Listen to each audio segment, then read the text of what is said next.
Hey, what's good, everybody? Welcome to another episode of The Next Block. This is episode 105, and we have our guest waiting backstage. We're about to dive in on DePIN, the decentralized physical infrastructure networks, and a few other things. How you doing, Crypto for Change? I'm doing good, doing good. We've had quite a fun last couple of weeks in the crypto land. Obviously, a lot of volatility that we've seen in the markets, but there's still, you know what, we still got builders, still a bull market. We have lots of projects and lots of things to talk about, and we've had no shortage of guests just because of how many things are getting built. So this will actually be our first project that's actually building in the SUI ecosystem. So that'll be fun to kind of, let our audience hear. I know some of the people in our that follow our channel hold SUI. They're watching some of the developments, that are happening over there. But there's also this whole DePIN narrative. I think is somewhat new, right? I think some of the bigger ones. I held Render, which was a token that's kind of in the DePIN area. I know a lot of people like some of the a lot of AI tokens and stuff kind of mesh with that too. But I think it'll be fun to kind of discuss and just get a deeper perspective on what this DePIN movement is. And really, what kind of legs it has when you look at a lot of the industries and the things that they're trying to disrupt. So super excited to talk with Tim about Chirp and what they're building. Most definitely.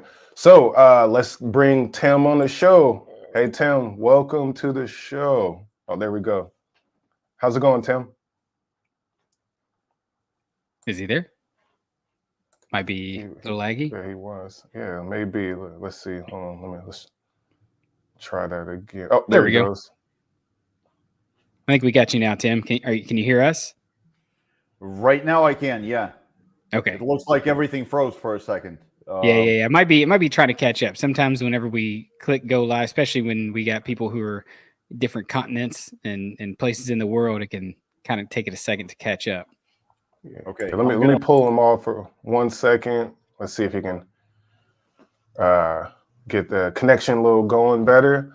But yes, y'all in the comments, thank you for tapping in. We're gonna bring Tim back on in one moment. If you got any questions about SUI, Chirp, any of those type of things about DePIN, definitely tap in. So let's try this again. All right, Tim. All right, guys. Looks better on my end. Yeah, it looks better. Yeah. So all right, thanks for having me, guys. Yeah. So let's just jump right into it and kind of just, give the audience a description of, what Chirp is, kind of what got you into wanting to build, Chirp. And also, you can maybe tag a little bit on there of like, what got you to choose maybe building on SUI and that ecosystem. Sure. So yeah, I'm Tim, founder of Chirp.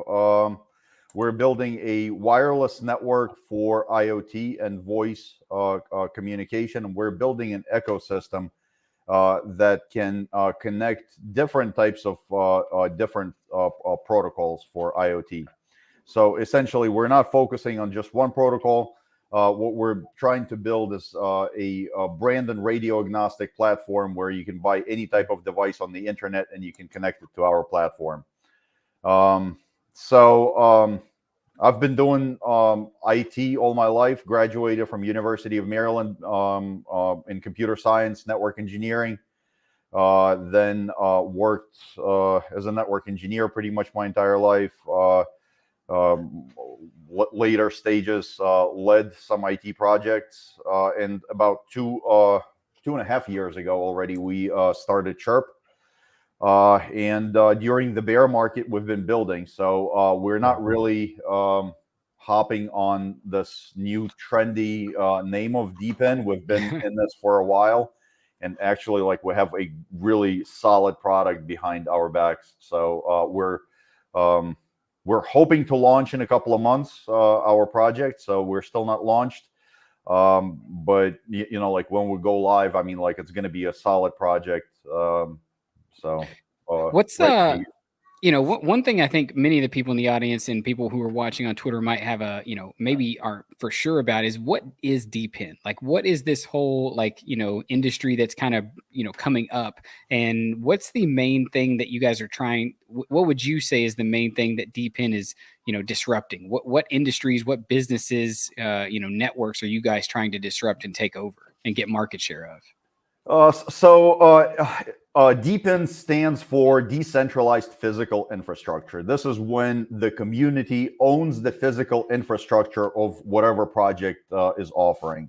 So we're in telecom space. So in our particular instance, it is the antennas that provide coverage to our network. The way it works, you buy the antenna, you mount it on your house, and it provides short and long range coverage. And for running the network, for expanding the coverage, you get rewarded with Chirp tokens.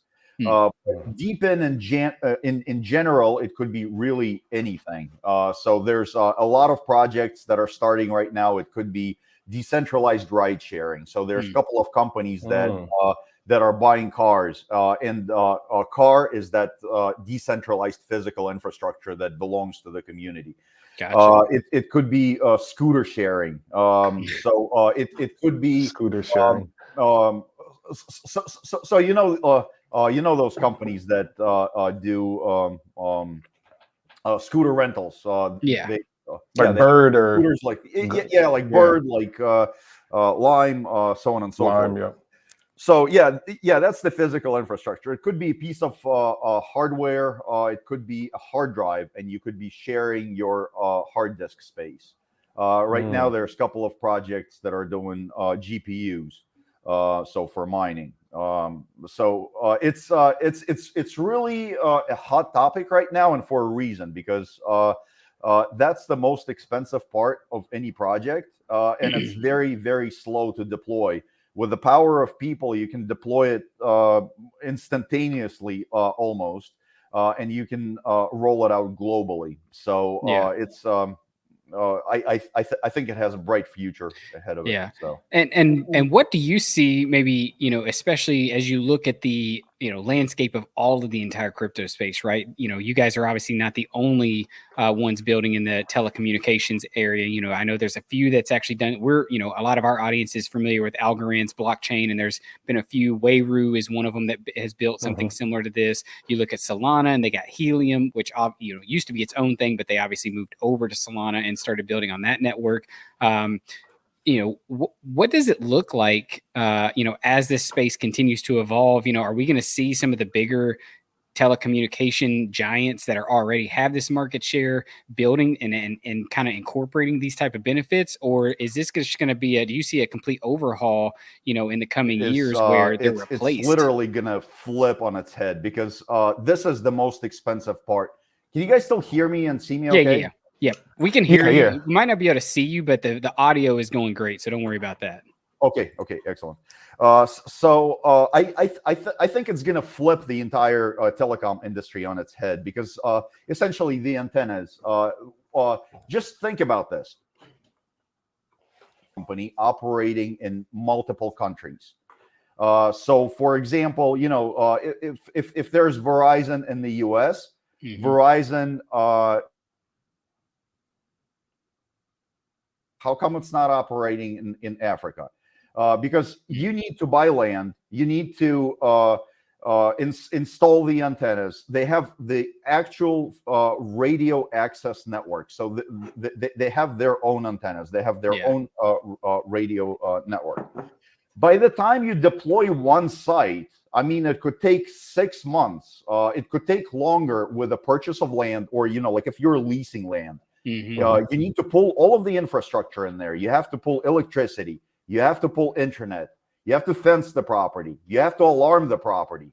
Then you erect the cell tower. Then you put the antennas on there. It's very time consuming. It's very expensive to deploy. And you have all of those crews all over the country deploying all of this stuff. By the time you finish deploying your first site, and several years pass by the time you deploy all of the other ones, you have to go back to your first site because the technology is now outdated. Yeah. And now you have to repeat the entire process. That's why you don't see, like telecom companies, like operating globally. With DePIN, this entire narrative is changing. So you guys, you already have internet, you already have electricity. You don't need to get any permission. So like we're working on license-free spectrum. So you just buy the antenna, you mount it on your house. There's in most cases, there's no permission that is needed. Sometimes, like if you live in a condo, sometimes you might Right. need to get permission to mount it because, like it might obstruct the view or whatever. But typically, like that process is fairly quick. And that's it. So like in our case, we deployed our radio access network through the people, through the community in 33 countries in just in a couple of months. I mean, it's really unprecedented and it's unheard of in regular Web 2 space. And if you're doing it correctly, if you're doing it like the Web 2 companies, like if you're providing the quality of signal, if you're controlling the installation, how it needs to be installed, the antenna, then you have a carrier grade network that is run by the people. So, and that's essentially what we're aiming to do. I mean, like if it works like this, there's obviously, like there's a whole bunch of problems that we need to fix to make it like a truly carrier grade network. Because I mean, like you guys, if you install it on your house, where's the guarantee that you're not going to move? You move, the signal disappears. What happens to the clients? So things like that. Then we're because the actual network is owned by the people. How does a Web 2 company that uses the network, how do they know that it's secure enough to use? Because like essentially the antennas are deployed at people's houses. So there's most definitely like areas that we need to fix, but we're slowly and surely we're moving towards that. And once that is done, I think we will see that once it's like fixed and it's solid and it works nicely, we will see the entire shift in the telecom space to this model.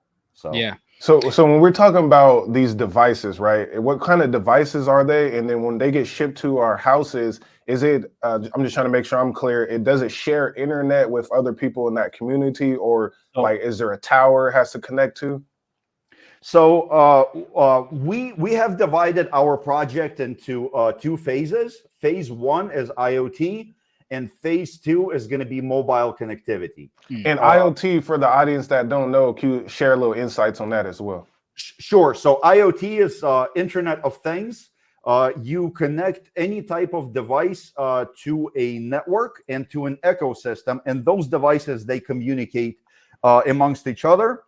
But besides the communication, we're actually building a platform where you can control those devices, where you can get additional logic from those devices. So for example, like if one device is triggered, it could be like a leak sensor installed in an office building. If a leak sensor is triggered and there's a leak, it can send a signal to a water shutoff valve, and it could automatically shut off the water. So there's literally millions of different devices. So the network, it just transmits the information from one device to the intranet and lets you visualize that data, lets you see the data that device transmits. But also, like we're doing additional logic, and we're actually going to be writing device data on chain. And that like literally opens up a whole new level of different use cases. Is essentially the data from IoT devices becomes immutable, and it's 100% trusted. So you could start automating things. So for example, I'll just give you an example. If you're a pharmacy, right, and you order vaccines, those vaccines, they need to be transported. Certain temperature requirements need to be met. If they're not met, you will receive the package, but it will be a placebo. Yeah. So you put temperature sensors inside that box. Those temperature sensors, they record the information on chain. And when you receive the package, smart contract analyzes the information from those devices, and it releases a payment if everything was okay to the delivery company. Wow. So you know it's 100. So you know that it could be trusted 100%. You know, like you could always bribe, or you could always change your temperature reports. You know, because there's a lot on the stake. In here, you can't do that. And I mean, that's just one of the use cases where it's useful to write the information on chain. So the device, it's a gateway. It looks like this. Okay, so, I was about to wonder, like, how big is the device that gets mounted and whatnot? So it's about foot by foot. Yeah. So here's my hand. And would that just go, like, if say you had a home, that would just go on the outside of the home, or is it inside the home? We do not allow indoor installations for a particular reason. This is an outdoor network. Okay. Outdoor network, it provides long range coverage around your house. So by you mounting this on your house, all of your neighbors and all of your businesses in the area, they could just use our network. They can connect the devices. They don't need to deploy anything. They just buy a device, and that device sees our network and it just connects. So like, you know, like if you're outside on large properties, if you have like garages that are far away from your house, there's no Wi-Fi in there. Right. This is the solution, because, you know, like this is a long range network. So, yeah, so it's fairly small. It's an outdoor network. And the reason why we don't allow indoor installations, this is where I think, so like Helium invented this entire model, right? Yeah, they had the little mobile hotspot thing where you could just sit it in a window seal almost. Yeah, and from our perspective, that's the issue, because by you installing a gateway indoors, you're not providing any value to the outdoor network. So essentially, you have signal inside your house, then your walls block it. It goes through the windows, but it might go, you know, like 500 meters or so, and then that's it. In here, if you mount this, it's essentially line of sight. If you mount it really high, like above the trees and everything, so like everything that you see in the area will have signal. Wow. That's how it works. And by placing those gateways outdoors, we need way less miners on the network. And that's important for the crypto community, because all of the tokens, they get distributed evenly between all of the miners. And the more miners you have on the network, the smaller are your rewards. And that's what really hurt Helium. Because you know, like you see those areas, they're like really overly saturated with gateways. That's why I didn't get one, because I lived in downtown St. Petersburg, Florida, and when I went on Helium's little map, there was like, I mean, my entire downtown was just it. You know, there was tons of them, so there's just I knew there wasn't going to be a real need for it. Yeah, if you go on our Explorer, you can take a look at several cities. We have like full coverage of Berlin, Barcelona. So there's maybe 15 miners, and they're covering the entire city. So our smart contracts in the future, they're going to be analyzing the geographical area, and they're going to be closing rewards when the area is overly saturated. So it's not going to be centralized in any way. It's all going to be done, like it's going to be all transparent. If you live in that particular area that is already closed down for further installations, you can just install it at your mom's house, at your friend's house, whatever. So you're not limited to mining on our network. You just have to look for another location.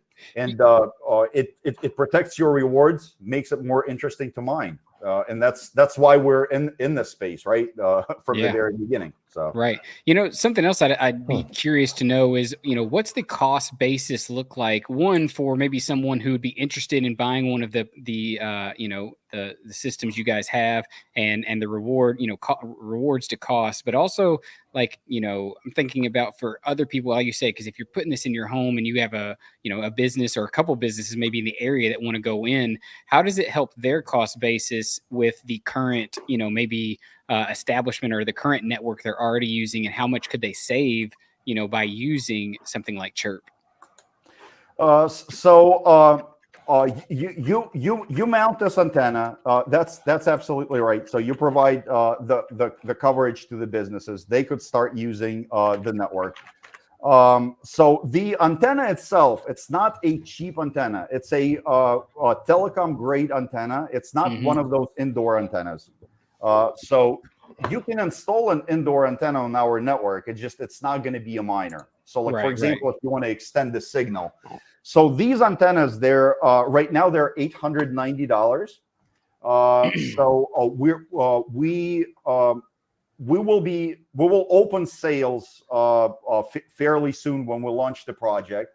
So right now we had our test batch of miners sold, and they flew like cookies. We literally sold them in a couple of hours, and they're already deployed in 33 countries.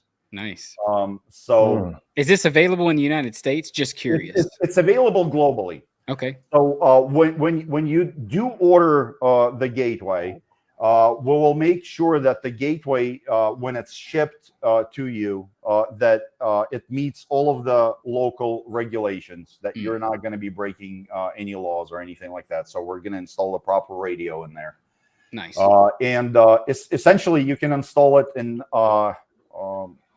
any country.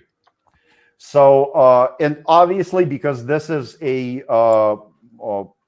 people-owned network, the costs are going to be lower.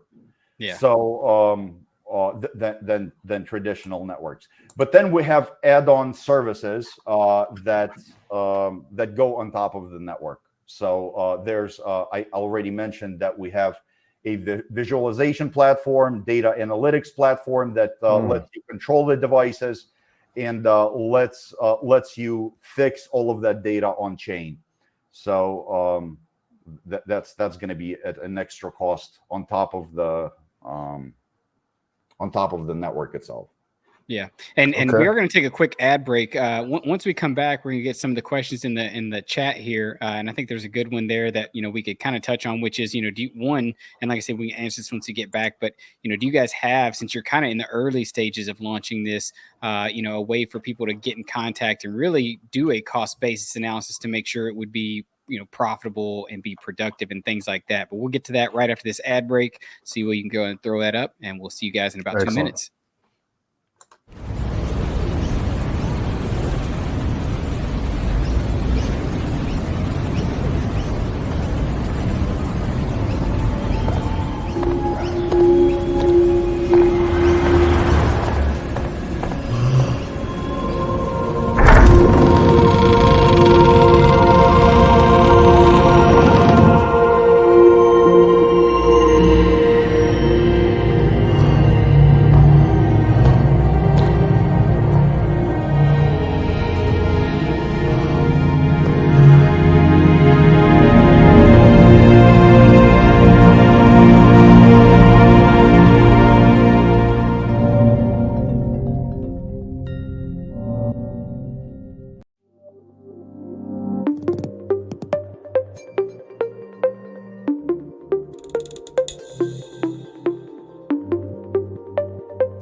All right, welcome back. We're on episode 106. We got Tim of Chirp, and I want to say big shout out to our sponsors, Non-Fungible Domains, Exit Market, and Gore Network. So yeah, let's get back to it. Tim, if you want to talk about the profitability and how to, what's the revenue like for miners and things of that nature. Yeah. Yeah, so at this stage, it's a little bit difficult to predict because like we haven't launched, we don't know what the price of the token will be. I wish we had a crystal ball. Makes sense. But the way it really works is fairly simple. So we have very low cap. So we have 300 million tokens for the entire project. Half of those tokens are allocated for people running the network. We call them keepers, so network keepers. So essentially 150 million tokens, but we divide it into a 30% pool that gets distributed to all of the miners for providing the coverage, and then the other 20%. It could be as incentivization. So when we see that the incentivization or the price of the token is too low, the community can vote and utilize that pool to send rewards to the keepers. That pool we also we made that pool to incentivize the usage of the network. So for people to register the devices. And this entire network it's completely proof of work, proof of stake. So it's essentially it's proof of coverage. So like you're providing network coverage, and for providing that network coverage, you receive rewards. So in general, 150 million tokens. That's 50% of the supply is allocated towards the growth of the network and incentivization of use of the network. And it gets divided between miners equally. So when I told you that we don't allow indoor installations, this is where it becomes interesting, because you will have way fewer miners on our network than on the comparable networks. And you will not have your neighbor essentially diluting your rewards. So all of the tokens, they get divided between the miners, and obviously the fewer miners you have on the network, the more interesting it is to mine. And that's what we're all about. We're about protecting our community. We're against the dilution when the antenna is no longer needed in a particular geographical area. We're not going to allow that installation. Well, it's going to be the smart contract, but it's not going to allow that installation, and it's not going to dilute your rewards. If your neighbor decides to install the antenna, your rewards are not going to be affected. It's going to be his rewards, because you have the seniority rule. You were there first. Gotcha. So and that's very important. This is what hurt a lot of the crypto community. So, and obviously, like we're not the first in this space, but we looked at all of the pain points and where people were complaining when like those first projects were deploying, and we're just doing it a lot better. We're fixing those issues. Yeah, it kind of makes me ask this next question, which is looking long term with projects like Chirp and like other DePIN things that are looking in the telecommunications IoT space.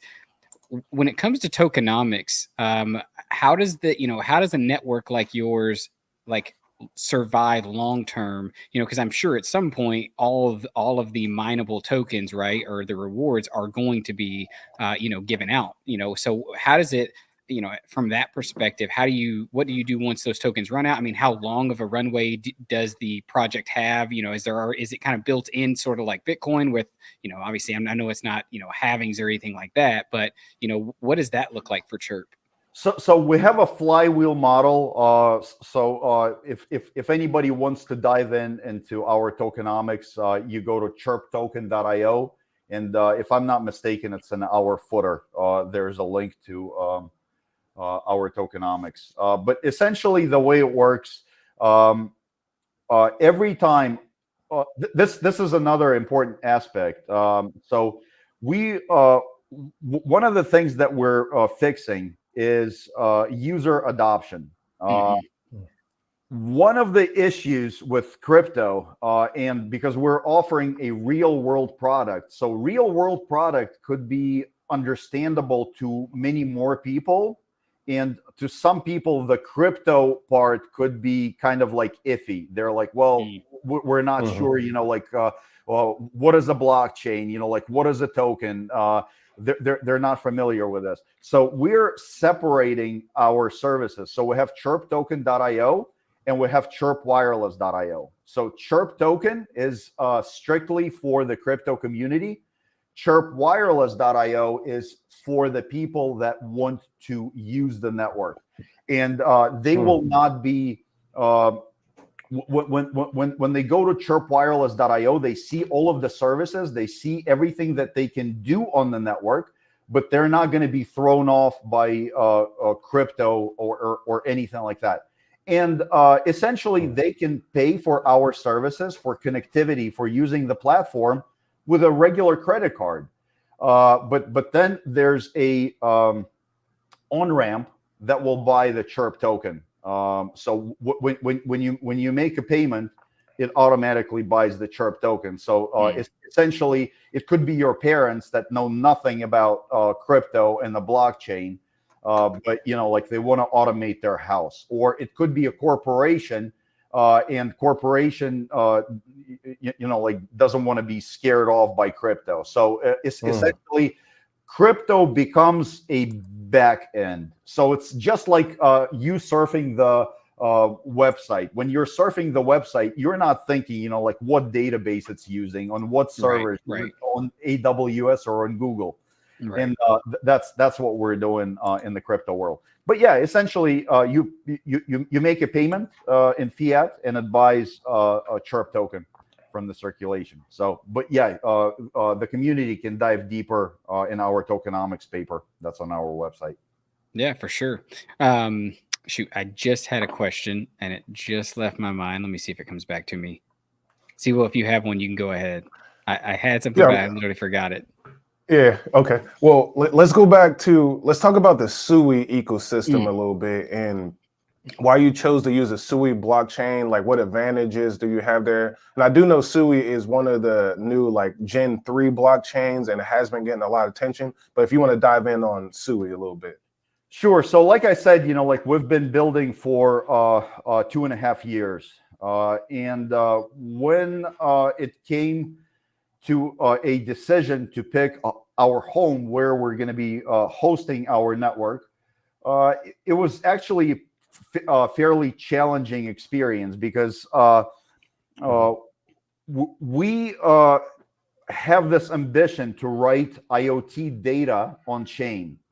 And IoT devices, especially, there could be billions of IoT devices that would be generating a lot of data. So blockchain needs to be scalable.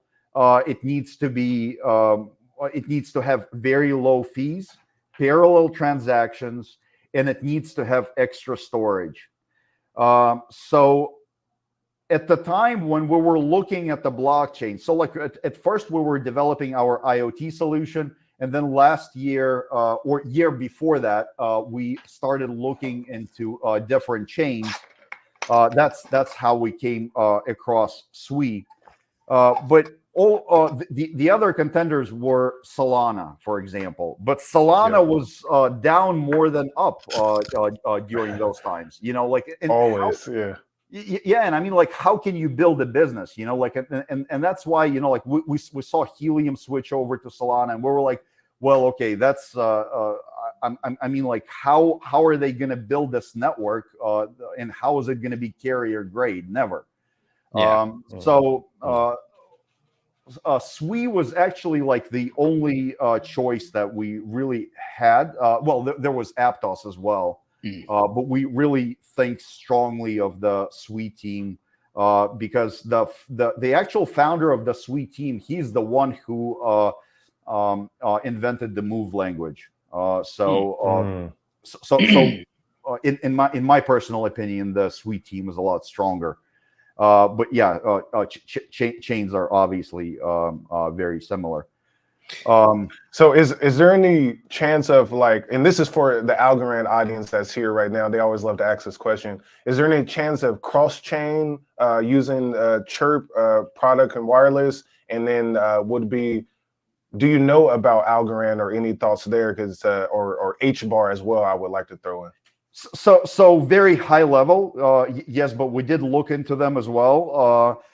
A beauty of our project, and this is there's a new blockchain that is coming out right now called Peak blockchain. It's a blockchain for DePINs, and we're integrating with Peak. So it doesn't mean that we're going to launch our token on Peak, but we're integrating with a blockchain, with a community. So all of the projects building on Peak, they could utilize Chirp for connectivity. We can write data on the blockchain. So it's interesting for the blockchain as well to have us in their ecosystem. So I don't see why we cannot do it with other blockchains, because we're speeding up go-to-market for different real-world assets or different DePIN projects. It's essentially every single RWA or DePIN project, it requires some kind of connectivity, and that's where Chirp comes in. So we can partner with almost any RWA or DePIN project. Yeah, so, and that was my question before, was going to be what what networks or what chains or is Chirp going to be interoperable with many different chains? Because that's also like, you look at the current telecommunication space, you have a cell tower, right? I can probably walk on my porch and look out and I'll probably see one, but there's tons of systems hooked onto that cell tower, and they're not all the same company, right? You could have Verizon, T-Mobile, you could have AT&T, you could have this and that, and so it'll be interesting to see as this space, like I said, kind of continues to evolve, how these decentralized organizations, these decentralized companies start to blend and play together to help take down some of the the giants that are currently taking over the space and get it more decentralized. Let's hit this question right here from Florian. How can Chirp be a solution to fight the strong monopolistic landscape that exists in the telecommunications sector? That's a perfect segue there. Yeah. So that's essentially what I already said. We're giving people a chance to participate in a multi-billion-dollar telecommunications industry. So you can install the antennas, you can be part of it, you can get rewarded. It was not possible before. In order for you to start a Web 2 telecommunications company, you will have to have millions and millions of dollars. So one cellular antenna, the deployment of cellular antenna, if you do it right, it could cost up to $250,000 to deploy. So, and we're talking about just one antenna on the cell tower. So it's very, very expensive. Very few people could afford it before the Web3. With Web3, we're giving people a chance to participate in this, and it really becomes the people's network. So it's really exciting. That kind of leads me into another question, just because, you think about, the average user, right? And that's where I think about, maybe the 850 or the amount, I think it was around 850 that you said to buy one of these, to put it on your home, maybe that's within your wheelhouse. Maybe it's not, but let's say it is, and you were someone who wanted to be a part of the Chirp network. There wasn't any of the other, no one else around you had it, and you were that. What does it look like, for troubleshooting, right? Or if there's issues, because I know a lot of people are still, learning about crypto and about even getting wallets set up and the very basic things. What does it look like from a standpoint of, like, say there's issues with the unit, who do you guys work with, I guess, all over the world that would help, troubleshoot these things if there were any issues, or what does that look like? So actually, this is a quote that's not coming from me. We have one of the best technical supports in Web3, and it's literally our users were saying that a couple of days ago. So we actually have a support team that is answering questions. So, I mean, like, don't expect an immediate answer, but we have one partner for the antennas. So they also honor if there's any issues with the antenna, they can replace it. So we had one antenna that got burnt for some reason. The port, we don't know what it was, but it was fixed. We had a couple of issues with every antenna. We sent an IoT device. That's what we saw with the Helium network. People didn't had no idea what they were doing and why they had that box inside their house. They just knew that it gives them crypto, and that's it. So like, I actually saw like a comment on the internet somewhere. I got a Helium antenna. How come my internet is not any faster?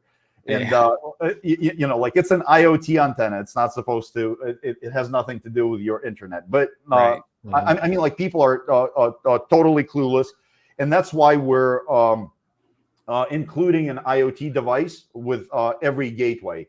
So you can log into our dashboard, you can connect it, and you can see how easy it is to operate, and you will see how easy it is to add the device, and you understand what it does and how it works.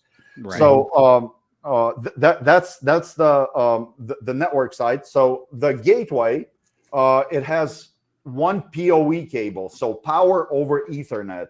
It's not focusing on here. But it's just an Ethernet cable running in here in the middle. And that's it. You plug it in, it already starts providing coverage. So it's really plug and play. In order to convert it into a miner, if you want to earn crypto with this, you have to properly install it on the outside. So you have to go through a couple of steps. You have to submit pictures of the installation. But it ensures that it's properly installed outdoors. And if you guys go to our Telegram group, there's actually a channel. It's Chirp DY, if I'm not mistaken, is our handle on Telegram. Or, you know what? It might be Twitter. It might be Chirp IoT on Telegram. I'm sorry. Gotcha. I don't remember. Well, but in there we actually have a channel for miner installs, and people are posting pictures, and you can see, you know, like, their setups and everything like that. But essentially, it's one cable going to the box, so your parents can do it. You just plug it in, and that's it. And what is it? Oh, go ahead, Siwoo. No, I was thinking, what's it like in different weather conditions, from somewhere that's like, you know, Southern California hot to, you know, Alaska cold? Is it good everywhere in between? Yeah, it's professional telecom grade hardware. It's outdoor rated. Absolutely. What is, and I feel like one of the other questions, you know, because obviously I feel like when you think about, you know, if someone's going to switch their network, right, or if they're going to switch providers, the number one thing I feel like that most people choose to do it is cost. The second, you know, is speed. And so what does it look like from, you know, with Chirp and what you guys are about? I know you guys are not live yet and you've not launched, but what kind of speed, you know, are you expecting, or are you showcasing to clients to, you know, to entice them to want to join this network? Yeah, speed really does not apply to us because we're an IoT network. So for IoT network, it's not the speed is not the issue because there's some protocols that transmit very small packets of data, and you know, like, some devices, they're in constant sleep mode. They wake up, they send the data, and they fall back asleep. It's the ease of use, you know, like how easy you can connect different types of devices. There's actually a study right now. If you want to deploy a commercial IoT project, you have to attract up to 18 different vendors. And this is the challenge right now, because so like, if you there's people saying that, you know, like, IoT has no adoption. It's absolutely not true. It's the case that was seen in Web3, but in Web2, there's companies that are making hundreds of millions of dollars in IoT. So there's a German company called Meinl Zenner. I'm free advertisement for them. but I mean, like, essentially, it's a Web 2 company. Their revenue last year was $200 million. They are just running on LoRaWAN, just on LoRaWAN. So I mean, like, it's the same thing as Helium, essentially, but it's a Web 2. And it's not global, so I think they're only in Europe. The entire IoT industry is a $200 billion industry.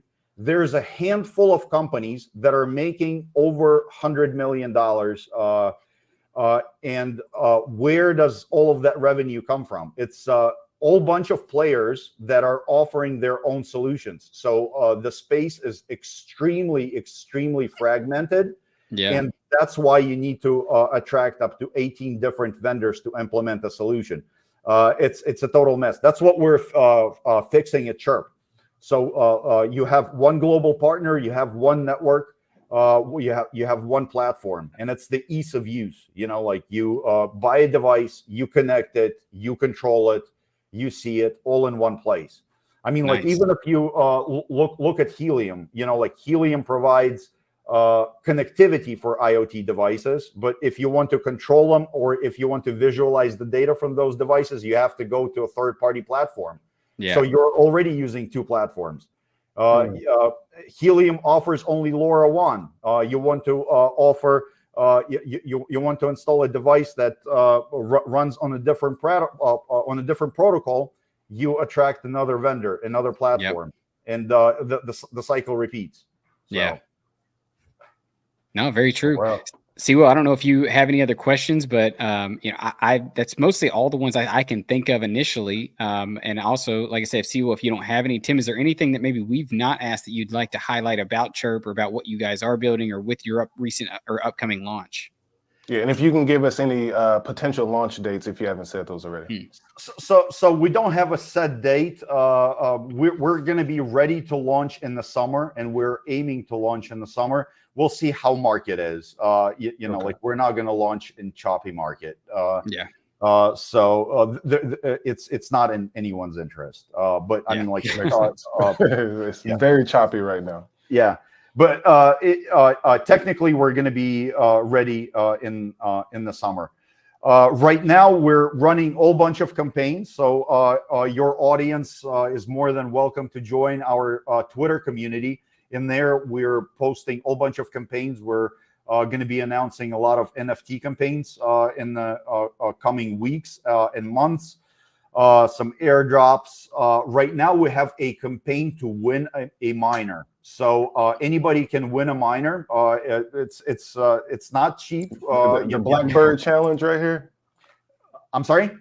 The Blackbird challenge miner. The Blackbird challenge. That is correct.